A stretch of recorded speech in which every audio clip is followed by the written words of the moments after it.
Hello अस्सलाम वालेकुम। उम्मीद है आप खैरियत से होंगे। एक कहानी, छोटी सी कहानी जो आपको मैं सुनाना चाहूँगा।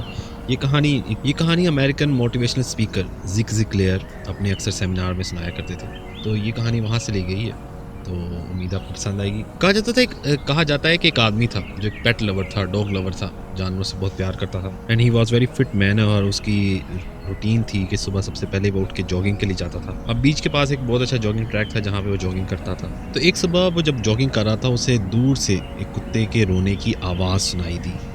अब since he is a dog lover, तो उसे के दिल में एम्पैथी फील हुई कि ये कहाँ से आवाज़ आ रही है।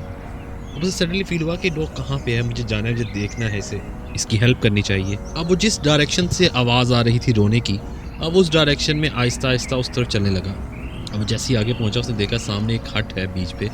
अब उस हट पे एक बुजुर्ग आदमी अखबार लिए बैठा हुआ है, और उसके सामने एक वुडन फ्लोर है। उस वुडन फ्लोर पे एक डॉग यानी कुत्ता लेटा हुआ है, और वहाँ पे वो बार बार चीख रहा है। पेन में दर्द से उसे दर्द हो रही है, तो वो चीख रहा है वहाँ पे। अब ये आदमी और बर्दाश्त नहीं कर सका। इसने उस बुजुर्ग आदमी से पूछा, सर आपका डॉग रो क्यों रहा है? आपका डॉग इतनी पेन में है और आप कुछ भी नहीं कर रहे। तो उस बुजुर्ग आदमी ने हंसते हुए कहा, यार छोड़ो इसको, ये तो हर वक्त ही रोता रहता है। कुछ लोग जिंदगी में भी ऐसे ही होते हैं, हर वक्त रोते रहते हैं। और एनीवे कहानी यहाँ पे खत्म नहीं हुई, कहानी अभी जारी है। उसने कहा, सर ये काफी परेशानी में है, आप कुछ करें, ये रो रहा है, आखिर मसला क्या है, आप मुझे बताएं, मैं मसला हल कर देता हूँ।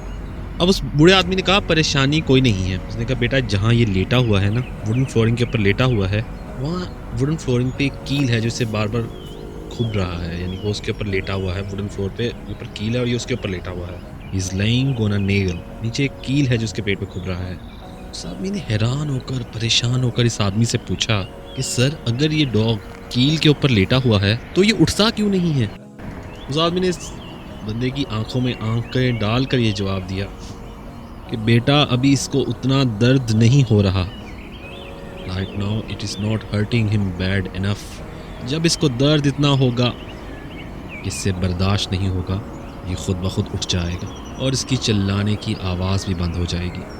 दोस्तों मेरा मानना है, ज़िंदगी में हम भी कई बार ऐसे ही जीते हैं, अपने इश्यूज़, अपने प्रॉब्लम्स के बारे में कंप्लेन करते रहते हैं, वाइन करते रहते हैं, आवाज़ें निकालते रहते हैं, और हमें पता है कि प्रॉब्लम क्या है, कील खुबा हुआ है हमें, पर हम उठने की हिम्मत नहीं करते, क्योंकि हम वेट कर रहे हैं कि दर्द इतना हो कि मुझसे बर्दाश्त ना कर पाए और फिर मैं उठूँ, then I will take action. अक्सर मैं आप सबको कहता हूँ कि फिट एंड हेल्थी रहें, एक्सरसाइज करें, खुश रहें, अपने आप पर तवज्जो दें। यानी पर लोगों का ख्याल होता है कि जी हमारे पास वक्त नहीं है, हम नहीं कर सकते, वक्त ही तो नहीं है हमारा। यानी अगर आप एक्सरसाइज के लिए अपने पास, आपके लिए अपने पास टाइम नहीं है, अपने जिस्म के लिए टाइम नहीं है, तो फिर कब टाइम होगा? अगर उन्हें, मैं अक्सर कहता हूँ कि अगर आपको आज पता चल जाए कि if you don't exercise you will face some certain problems, health issues, तो फिर आप क्या करेंगे? तो तब आप एक्सरसाइज करेंगे, तब आप क्या करेंगे अपने जिस्म के लिए? And their answer is innovative, and their answer is innovative, और देयर आंसर कि यस वी करेंगे, हम करेंगे, क्यों नहीं करेंगे? We will find time. I will give you a simple experiment. List down your priorities. Priority number 1, priority number 2, 3, 4। आपकी priority से आपको पता चल सकता है कि आप अपनी ज़िंदगी कैसे गुजार रहे हैं।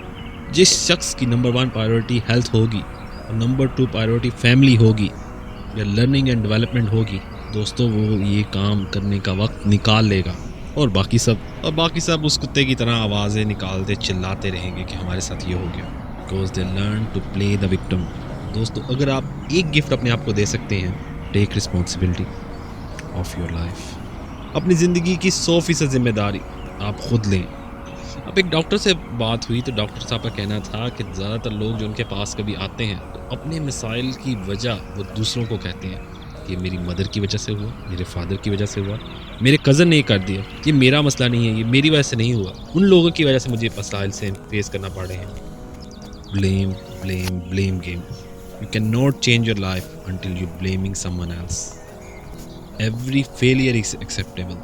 Is a learning process. But जिस फेलियर में आप ये बोलें किसी और ने मुझे धक्का लगाया, ये किसी और की वजह से हुआ, वो फेलियर एक्सेप्टेबल नहीं है। Learn to take charge of your life and stop complaining. दोस्तों जब आप किसी चीज़ के बारे में शिकायत कर रहे हैं, आप उसमें अपनी एनर्जी और अपना टाइम वेस्ट कर रहे हैं। You can invest your time and energy in finding a solution. So let's be more solution oriented. बहुत शुक्रिया वीडियो देखने का। Thank you. अल्लाह हाफिज़।